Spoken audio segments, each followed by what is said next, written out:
Oke, teman-teman, kita akan undang tamu spesial kita yang sudah kita tunggu dari tadi, Kak Gracia Lingga.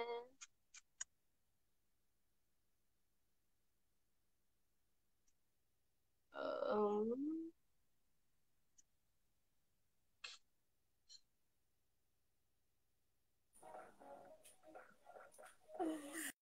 Ha. Oh, bagi teman-teman yang sudah baca,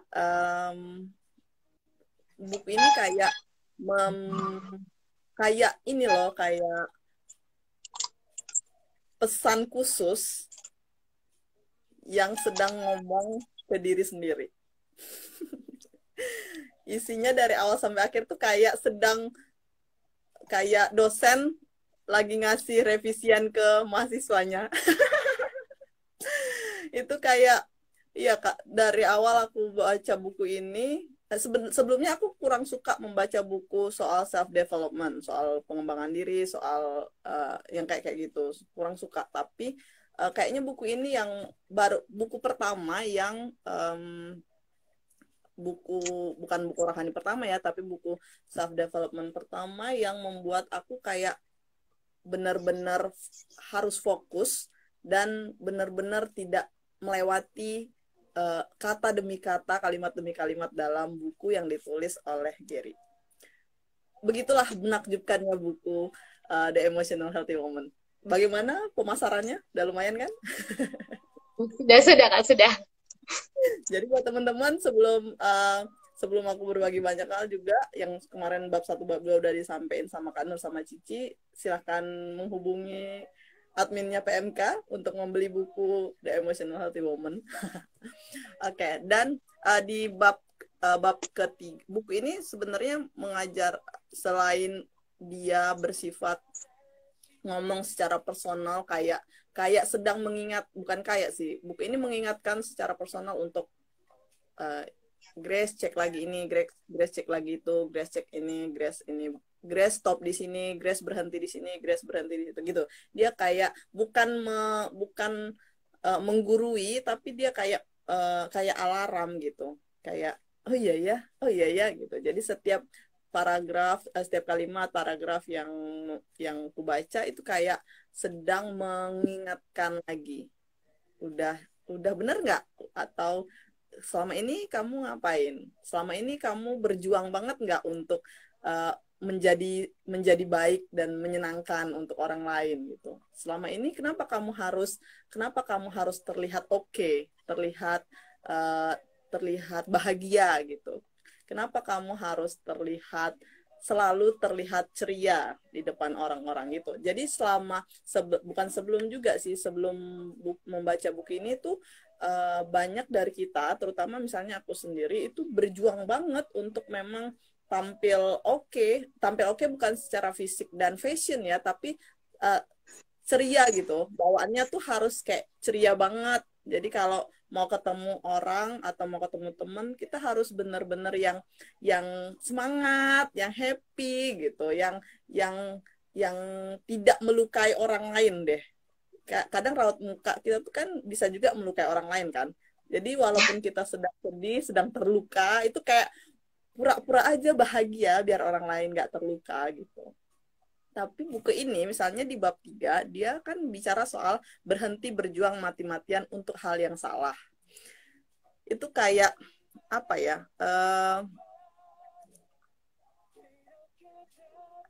apa kita tuh kalau di buku ini sih aku belajar bahwa kita tuh sering kali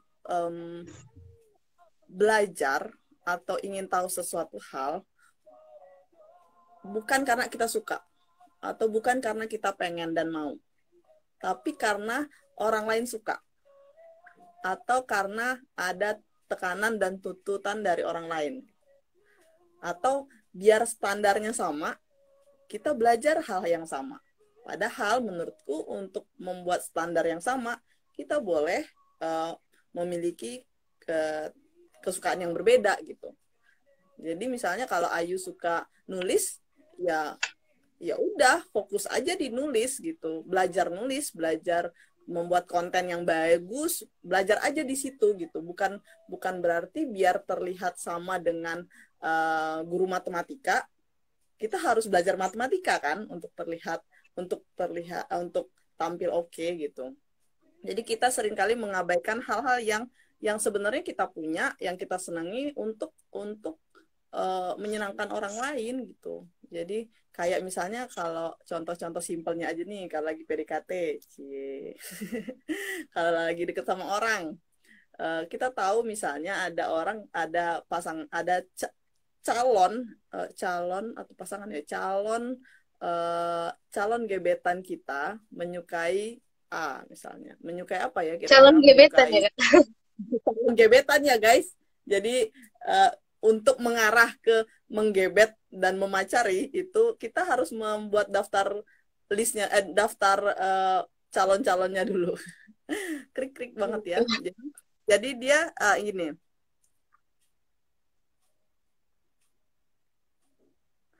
apa kita tidak kalau di sini kan dia bilang bahwa uh, Anda mati terhadap hal-hal yang salah ketika menyisihkan atau merendahkan aktivitas yang menyebabkan jiwa Anda merasa sepenuhnya bebas. Misalnya ada musik, tarian, karya tulis, seni, astronomi, kegiatan-kegiatan luar ruangan gitu. Ketika Anda mengabaikan hubungan-hubungan penting, ketika Anda peduli pada orang lain meskipun meributkan diri sendiri, ketika Anda gagal menyatakan pendapat pribadi dengan jujur dan selalu menangguhkan diri demi orang lain gitu. Jadi kita seringkali mengabaikan bakat, mengabaikan talenta, mengabaikan kemampuan kita untuk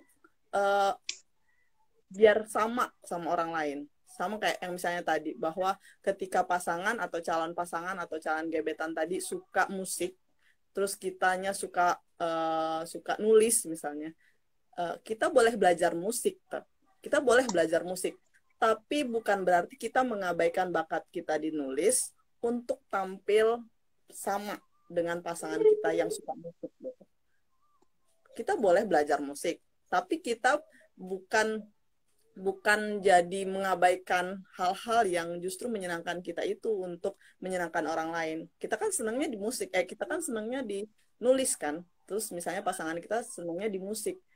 Bukan berarti kita harus mengabaikan nulis, terus kita jadi fokus belajar musik biar terlihat sama gitu. Kalaupun misalnya akhirnya kita nggak bisa musik dan nggak mau latihan musik, harusnya sih nggak apa-apa gitu. Tapi kebanyakan dari kita mengabaikan apa yang kita senangi untuk menyenangkan orang lain gitu. Terus jadi ini juga sih, jadi pembelajaran juga buatku soal apa ya, aku kok jadi lupa sih, kok aku jadi bingung sih ketika ngomong di sini. Padahal kemarin kalau sharing personal nyerocos ya yuk.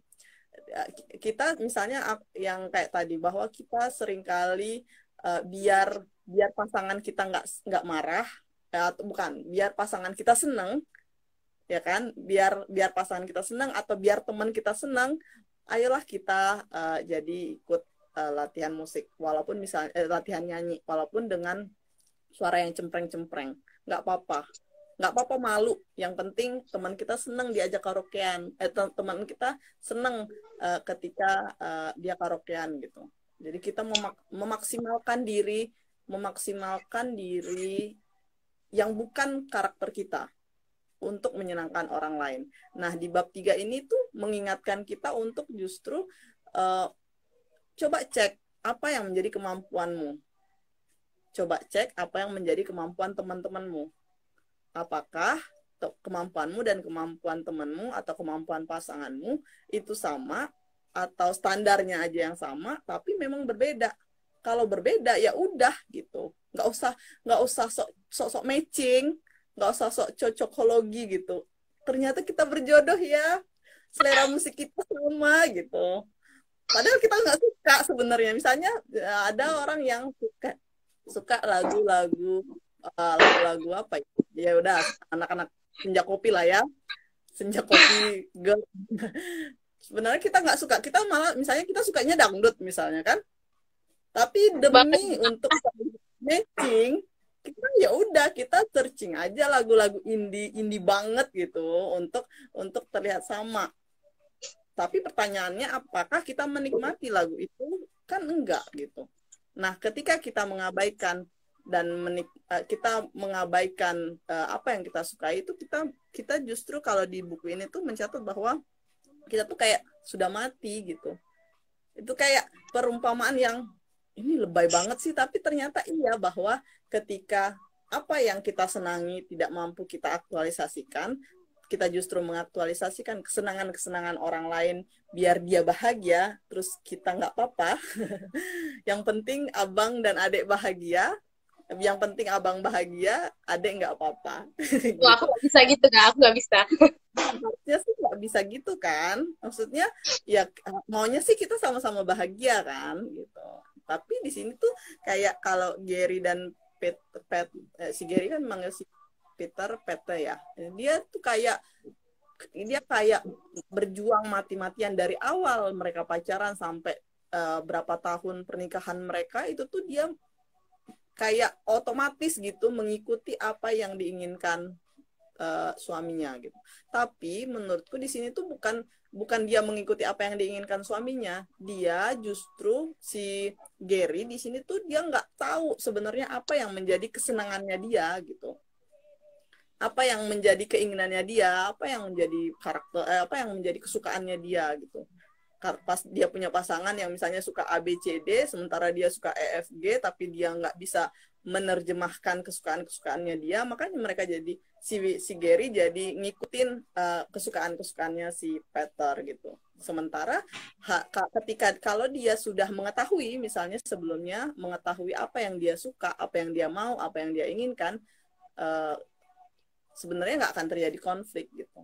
Itu persoalan itu juga bahwa selain kita juga berhenti mati-matian untuk memperjuangkan hal-hal yang salah, kita juga harus mengetahui apa yang sebenarnya kita butuhkan gitu. Selama ini tuh kita kayak berjuang mati-matian untuk menyenangkan orang lain dan kita membiarkan diri kita, jiwa kita kering gitu. Tidak, ya udahlah nggak apa-apa lah aku nggak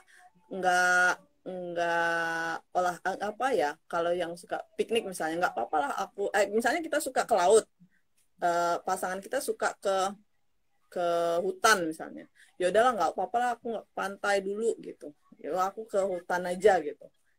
Terus tapi itu berulang-ulang terus menerus kan, misalnya kayak tadi nggak apa-apa kita ikut ke pantai, ikut ke berbagai tempat, tapi bukan berarti kita harus terus-menerus mengikuti apa yang dimaui orang lain.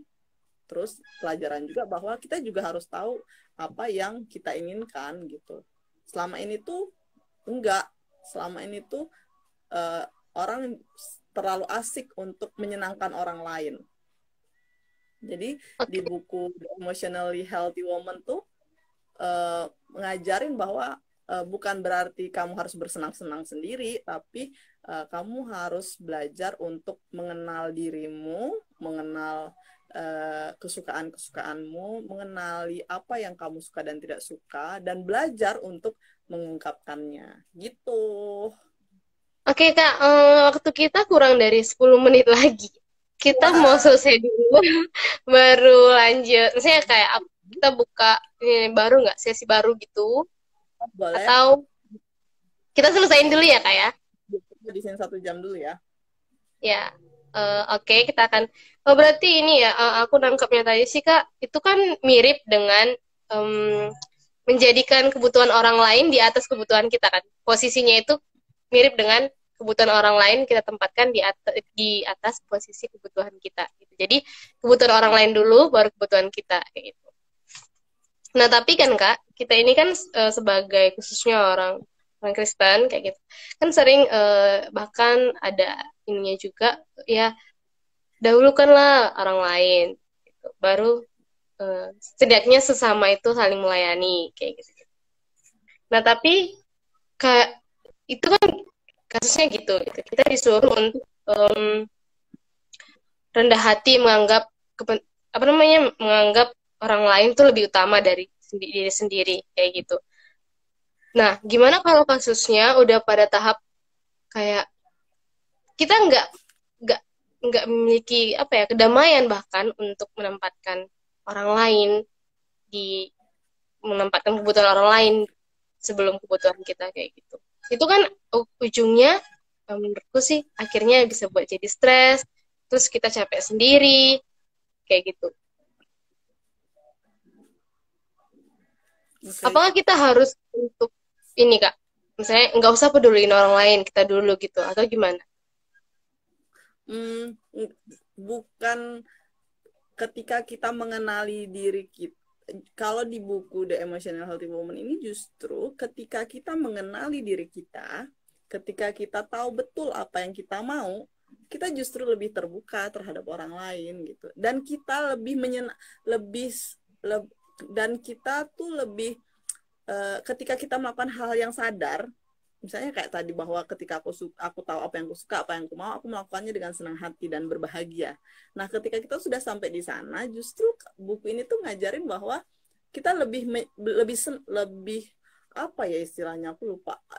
Kita tuh lebih bergairah untuk melakukan hal demikian kepada orang lain gitu. Jadi dia di emosional itu dia ketika aku senang, ketika aku berbahagia, ketika aku tahu apa yang aku mau, aku juga ingin melakukan hal-hal yang demikian kepada orang lain gitu. Jadi bukan berarti mengenali diri sendiri itu membuat kita jadi egois gitu. Bukan berarti tahu tahu dan kenal apa yang kita mau membuat kita justru jadi tidak peduli dengan orang lain. Tapi di buku ini tuh dia ngasih tahu bahwa ketika kita sudah mengenali diri kita justru ketika kita melakukan dan menyenangi orang lain, kita justru melakukannya dengan benar-benar dengan senang hati, dengan sukacita gitu. Bukan kalau selama ini kan, kalau yang katakan Nur tadi bahwa ketika kita ditanya apa kabar, kita selalu jawab sok baik kan, baik. Padahal ya tadi misalnya kita nggak baik, so what kalau kita nggak baik? Apakah misalnya ketika orang lain tanya kita apa kabar, terus kita jawab kita baik, terus tiba-tiba kita benar-benar jadi baik? Kan enggak gitu. Jadi ketika kita ditanya apa kabar, terus kita bilang kita nggak baik, atau kata Kak Nur tadi bilang biasa aja, itu tuh kan sebenarnya bukan berarti kita merendahkan orang lain. Kita tuh hanya mau jujur terhadap apa yang kita rasakan. Bukan berarti ketika kita nggak baik, terus kita nggak bisa ngobrol nih sama kamu gitu. Tapi aku cuma mau ngasih tahu kalau saat ini tuh aku nggak baik gitu. Jadi kalau di bab 3 tuh dia mengajarkan bahwa ketika kamu sudah tahu dan sudah sudah mengenali dirimu, kamu justru ketika melakukan hal-hal yang tadi diminta orang lain untuk kamu lakukan, kamu justru melakukannya dengan senang hati gitu. Bukan dengan terpaksa. Kalau sebelumnya, kalau kita nggak kenal diri kita kan melakukannya dengan terpaksa kan. Ya udahlah gitu. Kalau si Gary tuh dia sok baik di depan jemaat karena dia istri pendeta gitu, ya kan. Terus dia harus baik di depan keluarga suami gitu karena dia adalah seorang istri yang taat, karena di Alkitab misalnya diajarkan untuk menjadi istri yang taat dan segala macamnya, dan dia mencoba untuk melakukan itu tanpa dia menyenangi sebenarnya gitu. Bukan berarti dia nggak mau taat gitu, tapi dia belum sadar bukan belum sadar, tapi dia belum tahu alasan kenapa dia harus melakukan itu gitu. Nah, persoalannya adalah kalau di dalam bab 3 ini kita karena belum. Kak, jaringannya agak jelek. Oh ya? Jaringannya agak jelek. Jaringanku atau jaringanmu? Udah jelas jaringanku ya. Aku nggak tahu sih, cuman kayaknya tempat aku kakak nggak jelas ngomong apa gitu. Terus dia gitu. loading. Nah ini udah nggak loading sih, cuman dia macet. Aduh, gimana sih yuk? Kayaknya kita perlu live YouTube di tempat yang sama deh. Nah aku nggak dengar kakak nggak jelas ngomong apa. Aduh, teman-teman dengar nggak ya? Kak Nur dengar nggak? Kak Nur terus. Kak Nur terus ngapa sih laporannya ke? Di sini tuh ada Bang Marles, ada Beber, ada Indah, ada Kak Mei, Sandi. Oh Kak Nur dengar kok Kak dengan jelas. Mungkin aku yang jaringan. Gitu. Oke. Jadi Oke. terus ini yang kalau di bab 3 dia justru kenali aku kak tolongan. Kalau dia di bab 3 tuh dia justru lebih peka, lebih menegaskan soal mengenali kepribadian kita sendiri gitu. Jadi benar-benar mengenali dulu apa yang ada di dalam diri kita. Ketika kita sudah kenal betul dengan diri kita justru ingin sekali melakukan hal-hal yang menyenangkan terhadap orang lain dengan senang hati tentu saja, bukan dengan terpaksa gitu. Kalau sama ini tuh aku ngerasa banget bahwa oh iya ya kita tuh kebiasaan kita tuh iya kita kenapa kita harus berjuang mati-matian untuk menyenangkan orang lain ya gitu. Bukan berarti nggak boleh menyenangkan orang lain, tapi ketika kita menyenangkan orang lain bukan berarti juga kita mengabaikan kebahagiaan kebahagiaan diri kita sendiri gitu. Jadi kalau di bab 3 dia lebih menekankan untuk ya mengenali kepribadian kita gitu. Terus di bab 3 juga dia punya PR. Ini yang dari dulu sebenarnya aku malas baca buku pengembangan diri itu banyak tugasnya. Tapi di buku The Emotional Healthy Woman, iya kan dia kayak tapi di buku The Emotional Healthy Woman tuh kita tuh tanpa disuruh tuh benar-benar mencoret-coret. Ini bukuku kayaknya penuh banget sama coret-coretan karena terlalu banyak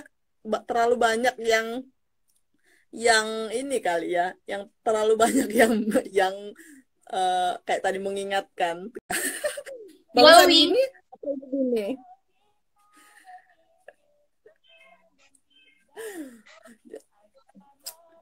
Kelihatan nggak glowingnya? Yes, kelihatan banget lah.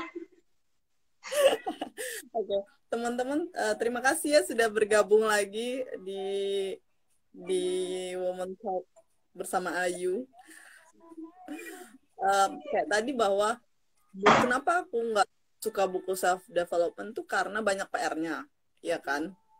Banyak banget PR-nya gitu. Tapi buku ini misalnya tanpa diminta tuh kita yang ini loh, yang aku harus ketika baca tuh aku harus siapkan spidol gitu, terus coret-coret buku yang coret-coret bait paragrafnya, tapi setelah aku lihat-lihat kenapa aku coretin semua ya gitu. Itu kayaknya ini benar-benar buku ini benar-benar ngasih petuah samaku dan benar-benar jadi alarm gitu, mengingatkan untuk banyak hal gitu. Jadi kayak tadi bahwa kembali lagi bahwa di bab 3 di bab 3 itu ada PR yang apa ya namanya? Enneagram. Jadi dia itu ada teknik untuk mengenali bagaimana iya nggak sih untuk refleksi soal tipe kepribadian kita gitu. Di situ ada berapa ya? Ada 9 kalau nggak salah. Oh ya, ada 9 type kepribadian Enneagram. Terus di sebelahnya tuh ada hal apa yang harus kita matikan supaya Kristus menjadi sumber nilai diri dan harga diri kita gitu. Jadi kita diingatkan dan diingatkan terhadap di antara 9 nih aku yang paling deket yang mana nih gitu. Ya kan, jadi kita lebih Kak Ayu udah baca kan? Ayu mendekati yang mana yuk? Baca Kak, aku kebetulan baca bukunya. Aku punya bukunya yang Enneagram. Ya, oh iya, aku belum punya sih. Nanti aku boleh pinjam deh. Boleh, berbayar. Berbayar ya, ngeri banget. Gitu, jadi di sini ada 9 tipe. Yang pertama itu si perfeksionis. Terus yang kedua ada si penolong. Terus si peraih. Terus si romantis. Terus, hai Bang Marles. Terus ada si pengamat gitu. Terus ada si loyalis, terus ada si petualang, si pejuang, dan si pendamai. Jadi di sebelahnya itu ada keterangan yang bisa membantu kita untuk mengenali diri kita. Dia nggak benar-benar cocok, tapi mana yang paling dekat gitu ya. Jadi yang paling kenal diri kita tuh kan diri kita sendiri kan. Yang paling tahu tuh sebenarnya diri kita. Buku ini tuh hanya membantu mengingatkan aja, menjadi alarm tadi. Kalau menurutku sih buku The Emotionally Healthy Woman ini jadi alarm sih buatku secara pribadi. Kayak tadi bahwa sebenarnya aku sudah tahu nih bahwa aku nggak suka A. Kalau aku nggak suka si B, aku nggak suka C gitu. Tapi selama ini kan aku kalau nggak suka ya udah gitu, nggak perlu aku sampein, nggak perlu aku ingatkan gitu. Nah buku ini tuh mengingatkan kita untuk cek lagi gitu. Selain kamu harus tahu apa yang kamu mau, selain kamu harus mengenali kepribadianmu, kamu juga buku ini tuh jadi alat juga untuk memeriksa apa yang kamu lewati, apa yang kamu sudah kenal, sudah kerjakan selama ini, tapi mungkin uh, nggak begitu jadi hal yang penting gitu. Kurang lebih sih begitu untukku. Nah, di buku ini juga ini sih yang di kolom Enneagram tuh sangat membantuku sih, sangat-sangat membantu. Nah, teman-teman bisa mencocok, bukan yang kayak tadi, bukan mencocokkan. Teman-teman bisa mana yang lebih dekat ke teman-teman, mana yang lebih cocok dengan karakternya teman-teman gitu. Dan setelah mengenali tipe kepribadian kita, kita jadi lebih tahu apa yang harus kita lakukan gitu. Terus bagaimana kita jadi bersikap terhadap orang lain. Bagaimana kita berlatih untuk misalnya menolak ketika kita nggak mau atau nggak suka. Yang selama ini misalnya aku nggak suka sih sebenarnya ngikut-ngikut nggak suka sih sebenarnya ikut apa ya nggak suka si A misalnya, tapi sama ini karena ya udah, karena teman dekat, karena udah sering, ya udah aku yayain aja, tapi ternyata dia nggak menikmati gitu, dia nggak seneng, tapi ya udah dipaksa-paksain. Nah di buku ini tuh si Gary tuh mengingatkan kita untuk no gitu, jangan kalau kamu lagi nggak suka ya udah bilang, atau kamu nggak bisa 24 jam bersuka cita cuy gitu. Yang kayak tadi Kak Nur bilang juga, kamu nggak bisa 24 jam tuh berbahagia gitu. Kamu nggak bisa 24 jam itu untuk menyenangi semua orang. Kamu nggak bisa menyenangi semua orang yang ada di lingkaranmu. Kamu nggak bisa menyenangi semua tetangga-tetangga. Kamu juga nggak bisa menyenangi semua followers Instagrammu. Benar, benar, benar, benar. Jadi dia juga ngajarin untuk stop gitu, berhenti untuk berhenti untuk menjadi yang paling disenangi lah gitu, menjadi yang paling dielu-elukan gitu. Kelompok atau komunitas atau gengmu sebenarnya tuh baik-baik aja tanpa ada atau tanpa ada kamu gitu. Nah itu kan fakta yang sulit diterima sebenarnya Kak. Itu sebenarnya pasti fakta yang sulit diterima. Iya, jadi iya emang sulit banget sebenarnya. Akhirnya ketika dulu sih aku begitu, aku jujur ya, dulu tuh aku merasa bahwa ketika nggak ada aku, pertemuan apapun tuh akan tidak menyenangkan gitu. Padahal ternyata itu perasaan aku aja. Astaga. Iya, kan? Ternyata semua berjalan baik. Iya, jadi dulu itu kayaknya aku tuh harus berjuang banget untuk mengikuti semua kegiatan-kegiatan. Ikut ini, ikut itu, diskusi yang macam-macam. Berjuang banget untuk sadar nggak sadar, kita tuh berjuang banget untuk dianggap diadakan orang lain, diakui keberadaannya terhadap diakui keberadaannya oleh orang lain gitu. Sementara realitanya adalah ada nggak adanya kamu, life must go on. Iya. Sebenarnya Konser must go on, discuss must go on. Ada nggak ada kamu, pertunjukan musik, pertunjukan seni, pameran apapun, diskusi apapun, ibadah apapun, itu akan tetap berlanjut, cuy. Gitu. Jadi nggak usah sok-sok merasa penting lah. Kecuali di bab ketiga itu, yang tadi udah aku bilang, Grace suara kurang kenceng. Oke. Sekarang udah kenceng, Kak.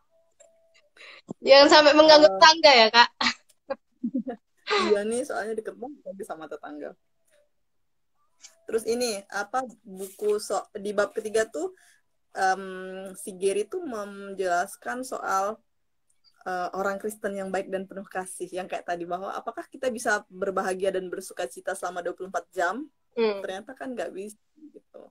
Bahkan kalaupun seharian kita murung sedih, kenapa gitu? Nggak apa-apa sebenarnya. Nah, selama ini tuh kita tuh menurutku kita selalu diiming-imingi sukacita gitu. Diiming-imingi uh, kabar yang dahsyat luar biasa gitu. Jadi kita ketika nggak dahsyat, nggak merasa luar biasa, ini kita jadi nggak Kristen banget gitu. Menurutku sih begitu. Jadi ketika kita selama ini diiming-imingi sukacita, kebahagiaan surgawi dan duniawi gitu kan. Jadi ketika kita nggak sukacita tuh kayak merasa nggak Kristen. Orang Kristen tuh nggak boleh nggak sukacita gitu. Padahal si Gary tuh bilang bahwa apakah benar orang Kristen tuh harus selalu tampil baik dan penuh kasih gitu. Sebenarnya memang iya, kita memang harus baik dan penuh kasih. Tapi si Gary menjelaskan bahwa baik dan penuh kasih itu kita lakukan dengan sadar gitu. Kita lakukan dengan penuh kesadaran dan keyakinan dan ya ketika kita melakukan segala sesuatu dengan kesadaran tuh kita melakukannya dengan sukacita kan. Benar-benar bahagia, benar-benar senang, bukan biar tampil sukacita gitu, bukan biar dianggap orang Kristen yang baik terus kita harus terus bersukacita, enggak, tapi kita ya kalau kamu mau bersukacita ya mari ekspresikan sukacitamu, tapi ketika kamu bersedih ya nggak apa-apa loh diekspresikan juga. Tapi selama ini memang di beberapa ibadah misalnya kita selalu ditawarkan soal kabar yang dahsyat luar biasa, kabar yang sukacita, yang kayak tadi bahwa ketika kita nggak merasa bahagia dan nggak merasa sukacita, kita ngerasa nggak Kristen gitu. Ya iya, masa iya sih kita harus terus bersukacita selama 24 jam, 7 hari, 31 hari dalam sebulan gitu. Pasti ada pertemuan kita, aktivitas kita, kesibukan kita, terus hormon dalam diri kita tuh mengubah kita secara personal, mengubah kepribadian kita kapan saja gitu. Jadi kita nggak bukan berarti nggak harus sukacita, tapi kita nggak bisa juga menafikan bahwa ada sisi duka cita dalam diri kita, ada kesedihan yang harus kita ekspresikan, ada Ini udah bab 4 kesakitan dan nih, Kak. luka-luka batin, ada Berhubungan ke bab luka-luka 4. batin. Iya kan, oh iya ya, gitu. Itu nanti menyambung ke sana ya. Jadi Langsung aja deh, dia Kak. Nggak gitu. apa-apa. Langsung aja. Jadi dia mempertanyakan soal apakah orang Kristen yang baik dan orang Kristen harus tampil baik dan penuh sukacita gitu. Terus soal kenapa kita nggak boleh bilang tidak? Itu penting banget kan. Kenapa harus selalu bilang iya terhadap kemauan-kemauan orang lain? Itu cek lagi misalnya apakah kita bilang iya itu karena kita senang dan kita mau, atau karena memang kita balik lagi tadi bahwa kita ingin dianggap baik, kita ingin diakui sebagai orang Kristen yang baik yang harus selalu berkata iya kepada setiap permintaan dan permohonan orang lain gitu. Dicek Yang lagi. sulitnya, Terus biasanya ini nih, Kak. Yang sulitnya biasanya memulai untuk mengatakan ya tidak gitu tuh. Sulit tuh, Bang. Makanya misalnya kalau aku kan bekerja di PUPA. PUPA itu Pusat Pendidikan dan Pemberdayaan untuk Perempuan dan Anak.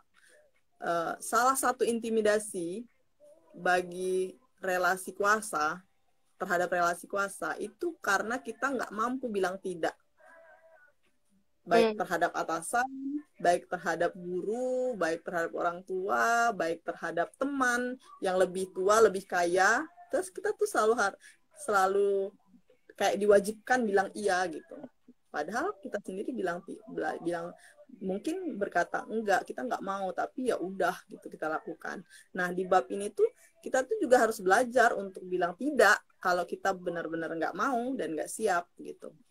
Nah kami bersama anak-anak tuh untuk ngajarin bilang tidak tuh mulai dari kecil loh gitu, dari kecil. Nah kita yang sudah besar yang nggak pernah belajar untuk bilang tidak itu gimana gitu. Tapi kan kita Iya. harus belajar juga kan untuk kayak tadi ketika kita sudah mengenali diri kita tuh Gary tuh meminta kita untuk benar-benar kenal dengan diri kita. Nah ketika kita sudah benar-benar kenal sama diri kita jadi tahu apa yang kita mau, apa yang kita suka gitu. Jadi ketika ada orang yang minta tolong atau minta bantuan atau ada orang yang mau ngajak kemana-kemana, ketika kita tahu bahwa kita nggak mau, kita nggak suka, ya kita tinggal bilang tidak gitu. Sorry ya, nggak bisa. Terus kita juga nggak perlu memberikan alasan panjang kali lebar untuk menolak gitu. Kalau enggak ya enggak aja gitu. Jangan gunakan kebohongan kecil yang seolah-olah nggak berguna, nggak penting-penting banget untuk menolak orang lain. Iya. Sama kayak kamu ditolak sama pasang gebetanmu, kamu terlalu baik buat aku. Itu tuh kan alasan konyol untuk bilang ya udah cuy kita nggak cocok gitu.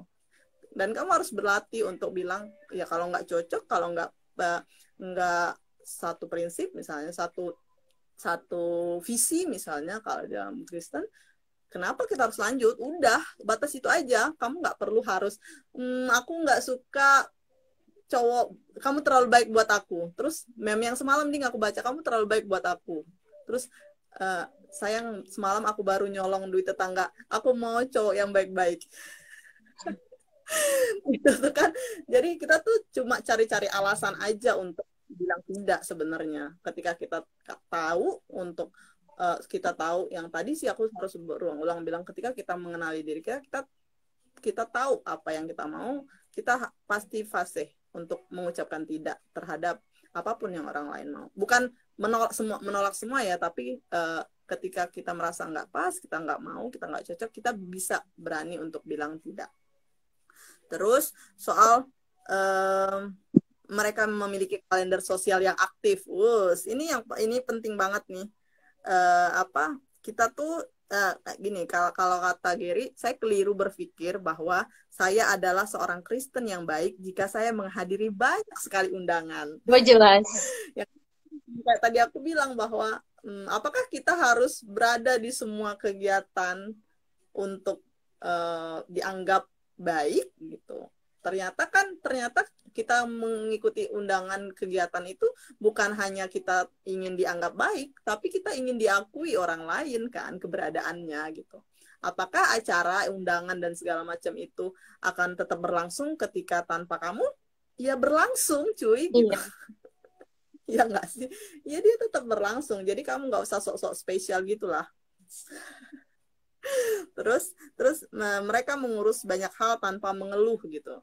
Gini, jadi kayak kenapa kita nggak boleh ngeluh ya?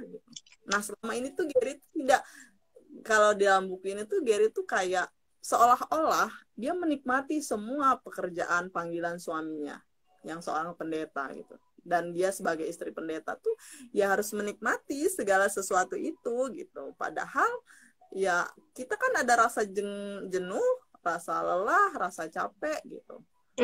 Nah yang itu sih Kak. Karena secara psikologi, aku nggak tahu teorinya ya, tapi secara psikologi ekspresi itu emosi itu harus kita ekspresikan sebenarnya gitu. Ketika kita menutupi untuk kita sedih terus kita pura-pura bahagia, itu justru jadi toksik untuk tubuh kita. Nah, gimana? Ini sih Kak, itu berhubungan deh kayaknya sama ini. Ketika kita ngikutin semua tuntunan orang yang kita iyain, kita malah nggak, kemungkinan besar menurutku dan aku sendiri juga gitu dulu, nggak bisa mendengar apa sih yang Tuhan ingin kita kerjakan kayak gitu. Nah, jadi kayak apakah misalnya gini, aku ikut semua kepanitiaan kayak gitu-gitu. Nah, kita tuh nggak bener-bener nanya gitu, ini tuh pas nggak untuk diambil kayak gitu. Ini tuh pas nggak untuk aku ikut di dalamnya kayak gitu. Karena ya itu kita berpikir bahwa apalagi saat ini nih Kak, misalnya ayolah diajak, ayolah deh, kau kan bisa di situ kayak gitu kan. Ada orang-orang yang mengiming-imingi kalau kita dibutuhkan kayak gitu. Tapi kakak gitu. Jadi iya sih, tapi aku bersyukur misalnya kalau di PMK kita kan dikasih waktu untuk mendoakan. Itu kan Mhm. kita dikasih jeda kan, mengenali sebenarnya kesibukan kita, mengenali potensi kita kan. Apakah misalnya ketika dikasih tanggung jawab pelayanan kita siap. Makanya ada sesi ada jeda untuk mendoakan terlebih dahulu kan. Jadi nah yang jadi persoalan adalah ketika jawaban kita tidak, guys. Nah, itu Itu jadi gimana catatan. menyampaikannya, Kak? Harusnya ya ketika kita kan kita disuruh doakan, terus Hmm. kita doakan dong, terus kita merasa dengan pertimbangan personal kita merasa enggak, walaupun semua orang berharap iya misalnya. Harusnya sih ya, ya udah sih, kamu nggak perlu merasa bersalah juga untuk melewati pelayanan itu gitu. Kalau enggak ya udah enggak gitu. Jangan jadi biar orang senang terus kamu iakan pelayanan tapi kamu justru tidak bersuka cita gitu. Gitu sih menurutku. Nah, tapi ini juga sih ketika dikasih ruang berdoa, ya kita benar-benar dan sungguh-sungguh untuk mendoakan pelayanan itu menurutku. Dan yang mendoakan kan kita sendiri kan, terus yang yang yang kaitkannya dengan aktivitas kita kan kita. Jadi apakah misalnya nanti kalau aku ambil ini terus kesibukanku yang lain, atau bisa nggak ya aku atur waktu, bisa nggak ya ini, bisa nggak ya aku jadi ini, bisa nggak ya gitu. Kita yang mempertimbangkan kan kita sendiri kan gitu. Jadi Iya. ketika keputusan kita atau tidak, ya harusnya memang keputusan yang kita ambil secara sadar dan sangat personal, dan ya memang itu jawaban doa kita gitu. Terus Gitu pemikiran kayak terus. gini agak salah deh, kayak bentar Kak. Pemikiran gini menurutku juga kalau Kakak gimana ya? Misalnya gini, ah udah nggak apa-apa lah diambil lah sebentar aja nya. Aku di sana, misalnya gitu kan ya. Ya udah ikut aja aku pelayanan. Aku nanti sana sedikit aja kok kerja aku nggak banyak gitu-gitu. Maksudnya kita udah ngebuat ini duluan gitu. Maksudnya kita udah Justru nggak boleh kan dalam pelayanan. Wah, kecil dan besar pelayanan itu kan nilainya sama di mata Allah gitu. Jadi kita bukan kita tuh jadi kayak menyisihkan kan, menyisakan kan. Jadi ya Mm-mm. udahlah karena kita capek.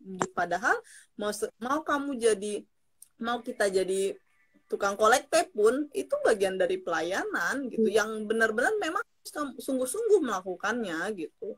Jadi bukan bukan justru karena dia sepele jadi ini ya udah disambi gitu. Jadi kita kita jadi nggak fokus untuk mengerjakan itu gitu. Jadi ketika iya jawabanmu ya, kamu boleh menikmati dan melakukan. Ketika jawabannya tidak, ya jangan juga kita sesalkan. Nah, banyaknya kita tuh di apa persoalan yang disampaikan Ayu tadi, bahwa akhirnya tuh kita menyesal gitu.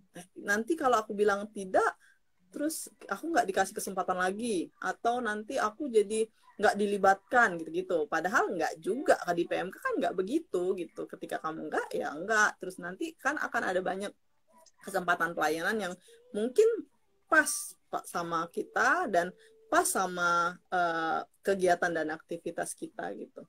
Jadi nggak bisa juga untuk menyambi menurutku. Nah, selama ini tuh jawaban jeda untuk mendoakan pelayanan menurutku itu sesuatu yang ini sih, kalau aku di perkantas misalnya itu kita kayak dikasih ruang untuk memikirkan apakah pelayanan ini pantas untuk kita lakukan, apakah diri kita pantas untuk mengerjakannya gitu. Terus Empat. oke, itu ya tadi. Terus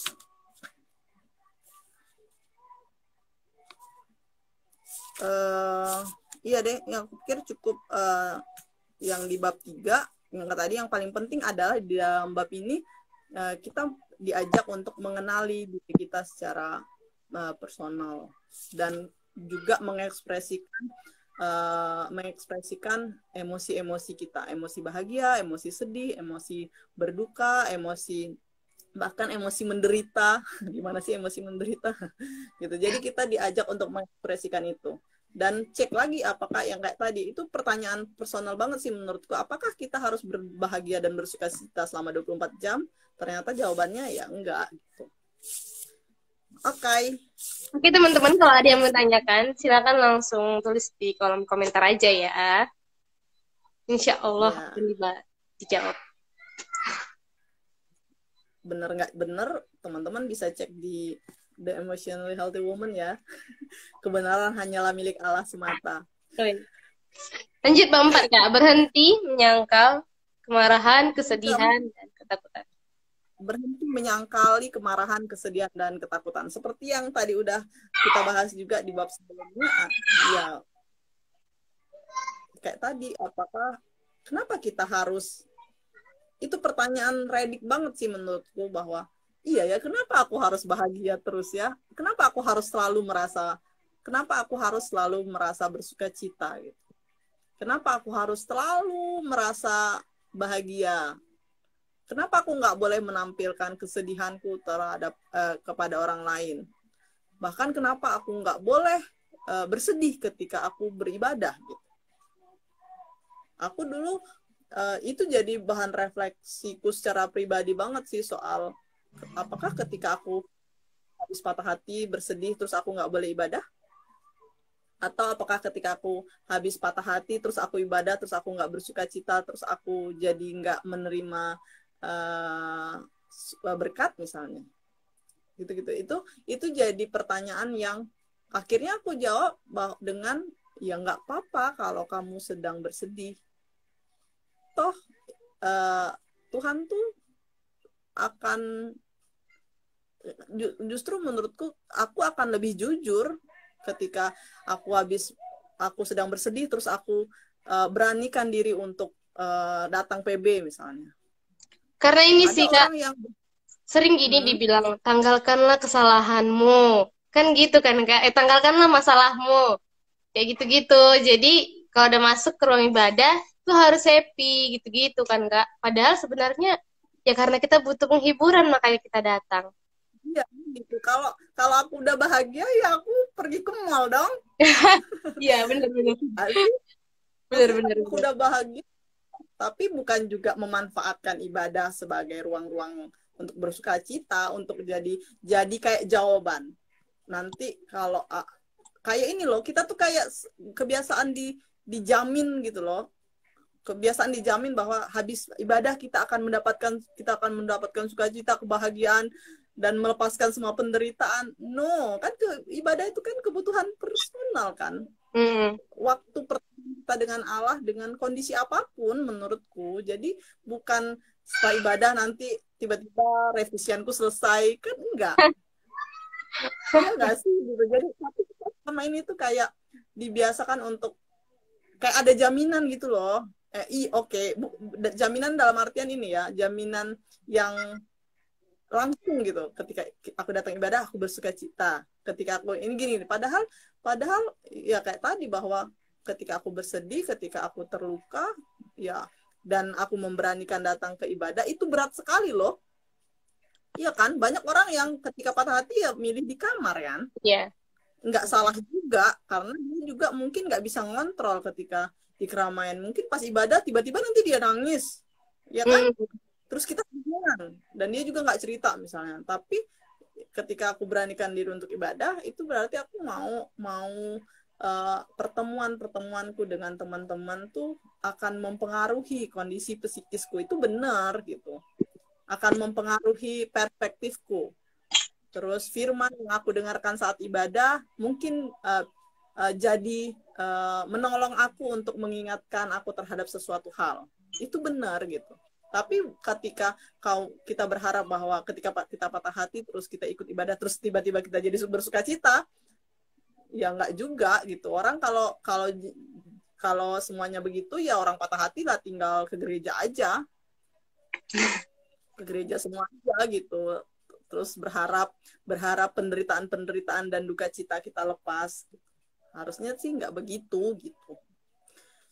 Itu sih. Terus ya ini tadi yang paling penting di bab 4 itu ya berhenti menyangkal. Berhenti menyangkal itu artinya ya kalau kamu sedang bersedih ya bersedih aja, nggak apa-apa. Makanya kalau di dalam sesi konseling misalnya ada waktu di mana konselor misalnya memberi waktu untuk nggak apa-apa Kak, nangis aja gitu. Kalau mau nangis kita siapkan tisu gitu. Terus nggak apa-apa kalau mau teriak, mau marah gitu. kita kan nggak bisa bilang gitu aja sakit hati, gitu aja baper, gitu aja gini. Kita nggak bisa mengukur tingkat kesedihan orang lain dengan perasaan kita saat itu gitu.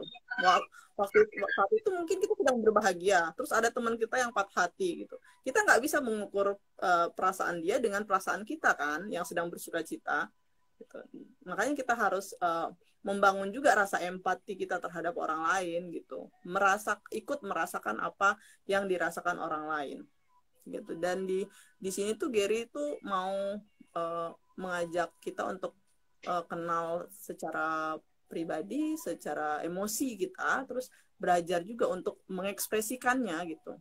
Jadi nggak yang aku baik-baik aja kok, yang kayak tadi yang katakan ketika ditanya apa kabar, ya aku lagi berduka gitu, bilang aja aku lagi sedih, misalnya anjingku mati, terus aku belum nggak punya uang jajan, aku mau makan mie tapi aku nggak kehabisan uang gitu. Itu justru yang lebih jujur daripada kita harus bilang aku baik-baik aja gitu. Oke Kak, itu kan kesedihan. Nah, gimana kalau dengan kemarahan? Nah, itu gimana? Gimana ya sama kemarahan? Kalau kalau di segi kemarahan, kalau di buku ini misalnya di halaman berapa ya? 88 ya. Ada ada bab khusus gitu soal bicara kemarahan misalnya. Kalau kata Gary misalnya, sepanjang hidup saya merasa bingung dengan kemarahan. Sebagai seorang anak, saya secara terbuka menyalahkan orang lain. Saya mengeluh dan menarik diri. Namun sebagai seorang Kristen dewasa, saya berusaha menekannya karena saya percaya bahwa semua kemarahan adalah buruk. Gitu. Jadi kita tuh belum mengenal emosi gitu. Marah itu kan bentuk emosi kan sebenarnya, yang juga menjadi bagian dalam diri kita gitu. Marah nggak sih?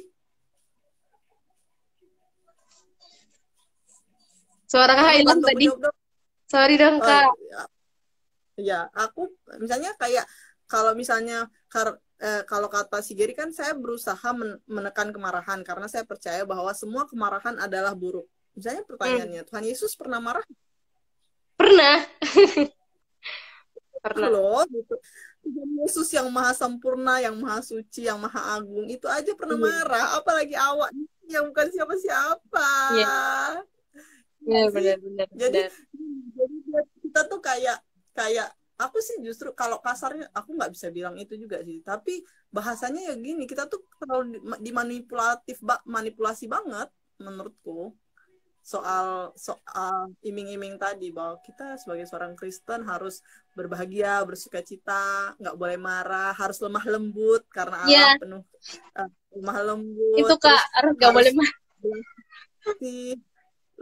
Sementara marah itu adalah bagian dari emosi yang juga ada di dalam diri kita gitu. Kayak tadi, apakah Tuhan Yesus pernah marah? Ya, dia pernah marah gitu. Dia bisa marah. Apakah aku nggak boleh marah? Boleh. Aku nggak bisa bilang bahwa ketika Yesus boleh marah terus aku boleh marah juga. Tapi karena marah itu adalah bagian dari emosi, dan emosi di dalam diri kita itu beragam, ya kenapa nggak boleh marah gitu. Nah, selama ini tuh si Gary di dalam buku ini tuh kayak menahan diri untuk tidak mengekspresikan kemarahannya karena tadi sumbernya, bahwa anggapan bahwa orang Kristen tuh nggak boleh, orang percaya tuh nggak boleh marah, bahwa marah itu adalah bahwa kemarahan itu adalah buruk gitu. Jadi dia orang Kristen adalah orang yang penuh kelemah lembutan dan sukacita. Ya, marah itu adalah sebuah keburukan. Jadi sebagai orang Kristen yang baik, kamu nggak boleh marah gitu. Gitu kan. Jadi logikanya kan begitu kan. Padahal kenyataannya adalah amarah itu justru bagian dalam diriku yang juga harus aku ekspresikan. Kalau kamu marah, ya marah gitu. Tapi catatannya adalah apa? Kita kan tadi kita sudah diajak untuk mengenali diri kita tahu apa yang pas dan nggak pas terhadap diri kita. apa yang cocok dan nggak cocok, apa yang kita suka dan nggak suka. Nah, biasanya kita marahkan terhadap apa yang kita nggak suka. Iya. Iya kan? Apa yang pas sebenarnya. Ketika kita sudah kenal dengan diri kita, kita jadi tahu apa yang kita suka dan nggak suka. Nah, ketika orang lain melakukan hal-hal yang nggak kita suka, itu kan kita bisa marah kan? Boleh? Ya, gitu. Ya, Pak. Ya, boleh aja. Contohnya apa? Misalnya kita marah. Kita marah karena barang kita dipinjam terus dirusak. Masa kita nggak boleh marah? Terutama misalnya barang itu kita beli dengan menabung misalnya. Karena kita orang Kristen yang baik, terus kita nggak marah. Nggak, ya aku marah dong gitu. Kalau aku sih marah. Apalagi kalau, ya oke, kalau kita beli dengan menabung susah payah. Kalau misalnya barang itu adalah pemberian dari teman kita atau dari kekasih hati kita yang menjadi barang favorit misalnya, terus dipinjam terus rusak, masa kita nggak boleh marah gitu. Tapi perspektif soal orang Kristen yang baik tidak boleh marah tuh terlalu kuat di dalam diri kita, yang membuat kita jadi nggak bisa memisahkan apakah marah ini adalah sesuatu keburukan atau memang justru ingin melepaskan keburukan dalam diri kita, ya kita harus marah gitu. Daripada kita harus menahan, dia jadi gunung es yang suatu saat bisa meledak dan bisa membuat yang kayak tadi, kalau di Geri dan PT misalnya, bisa justru membuat kehancuran dalam rumah tangga gitu, karena saling meredam satu sama lain. Aku juga ada Itu baca sih. ini sih Kak, buku. Jadi aku lagi program baca buku juga, Gracie Grater. Nah, di situ dia bilang kalau kita saya mendam rasa marah kayak gitu, nanti ujung-ujungnya itu bakal bisa terkeluarkan di saat yang nggak tepat kayak gitu. Nah, di saat yang nggak tepat, terus kita bisa marah karena hal-hal yang sepele kayak gitu. Terus kita juga kalau kita pendam, kita akan ingat berulang-ulang kayak gitu. Nah, bahkan jadi kayak kepahitan gitu sih jadinya. Aku baca buku itu. Iya, jadi gini, kalau kita tuh kalau konteksnya misalnya di tempat kerjaku ya, bahwa kami terhubung dengan perempuan dan anak korban kekerasan misalnya, dan terutama dengan kasus perceraian. Kenapa orang bisa bercerai? Itu bukan semata-mata soal ekonomi gitu. Itu bukan semata-mata soal tidak terpenuhinya nafkah lahir batin. Itu tidak semata-mata soal perbedaan prinsip, tidak. Tapi juga karena ada persoalan-persoalan remeh yang ditumpuk-tumpuk dan suatu saat dia bisa meledak, dan ketika dia meledak, satu sama lain nggak bisa mengontrol kan. Satu sama lain nggak bisa lagi menahan, ya udah, keputusan terakhir perceraian gitu. Kenapa bercerai? Alasannya apa? Bukan gara-gara dia tuh kami nggak pas, dan bukan itu. Alasannya bahwa dari kami menikah, misalnya dia sudah menikah misalnya 15 tahun. Bayangkan berarti selama 15 tahun dia berada dalam lingkaran-lingkaran yang membuat dia harus menahan kesedihan, menahan emosi, menahan amarah, dan pada suatu saat ya itu tentu bisa meledak gitu. Jadi dia yang ya itu, jadi bahwa kemarahan itu harus diekspresikan, dia juga harus dikomunikasikan menurutku. Jadi bukan sesuatu yang harus diredam dan ditahan biar kita tampak baik-baik aja, terus kita ya udahlah, daripada kadang-kadang kita keliru gini, untuk keharmonisan keluarga, untuk keharmonisan rumah tangga, kita meredam amarah. Padahal itu justru jadi bom atom untuk keluarga kita sendiri gitu. Tapi kan niatnya baik kan, untuk meredam persoalan. Nah, kasus yang masuk di kantorku misalnya, itu bukan sesuatu kadang tuh kayak, masa sih gara-gara ini aja bisa cerai misal. Itu tuh kadang-kadang kita jadi, oh iya ya, kadang-kadang kita yang belum menikah misalnya langsung, oh iya, apakah misalnya makanan yang tiap hari dimasak oleh istri terus dikomentarin oleh suami, dibilang enak tapi ternyata nggak enak, itu jadi persoalan? Ya ternyata jadi persoalan gitu. Masa iya sih gara-gara meletakkan kain kotor di sembarangan tempat itu jadi sumber persoalan, sumber perkelahian? Bisa jadi gitu. Nah, ketika misalnya orang kita tetap menahan, ya udah kalau lagi berantakan ya udah kita bereskan. Terus kita ini kan, terus nanti makanan sisa kita buang. Kalau dia terus terjadi selama bertahun-tahun, itu juga jadi kedongkolan kan dalam diri kita. Ada pertanyaan nih, Kak. Gitu. Oh ya, apa? Oh ya, Kak? Ipan. Iya, Ipan. Kak, bagaimana tips marah tidak membahayakan orang lain dan aduh, Meminimalisir. minimalisir sakit hati bagi orang yang kita marahi. Wow, wow. Ya, iya itu emang. Gimana Kak mengkomunikasikan kemarahan kita dengan benar ya? Mungkin kayak gitu. Dua tipsnya sih ketika marah tuh kita harus ekspresikan dan kita komunikasikan. Kadang Hmm. kita cuma mengekspresikan. Benar, Ya benar, nggak sih? benar. Iya. Teriak-teriak atau kita lempar apa gitu ke orang, Iya. tapi kita nggak komunikasikan kenapa kita nggak suka misalnya, kenapa kita marah. Terus ketika kita tidak mengkomunikasikan tuh kan jadi lol banget kan kita atau orang yang kita marahin tuh kan kebingungan kan. Iya. Ada yang polos banget yang nggak tahu sama sekali kalau dia melakukan kesalahan. Iya, benar. Ada yang pede banget mengakui bahwa dia nggak salah. Melindungi diri Nah, ya itu Kak. Emang dua hal itu harus dikomunikasikan. Satu, kita ekspresikan. Kenapa tips marah tidak membahayakan orang lain? Um, Marah tapi ini yang nggak main fisik sih. marah yang nggak main fisik. Dan kita nggak bisa nahan orang nggak marah, Kak. Iya, kalau menurutku yang paling nggak bahaya sih memang marah yang nggak main fisik. Misalnya kita, Iya. kalau aku sih suka teriak. Maksudnya teriak tuh bukan mengungkapkan rasa benci kita ya, tapi tuh mengeluarkan emosi kita tadi. Terus ya kalau bisa sih nggak main fisik sih, nggak main lempar sana sini. Terus ya kita bilang ketika kita udah marah misalnya, ya kita bilang kenapa kita nggak suka, kenapa kita marah.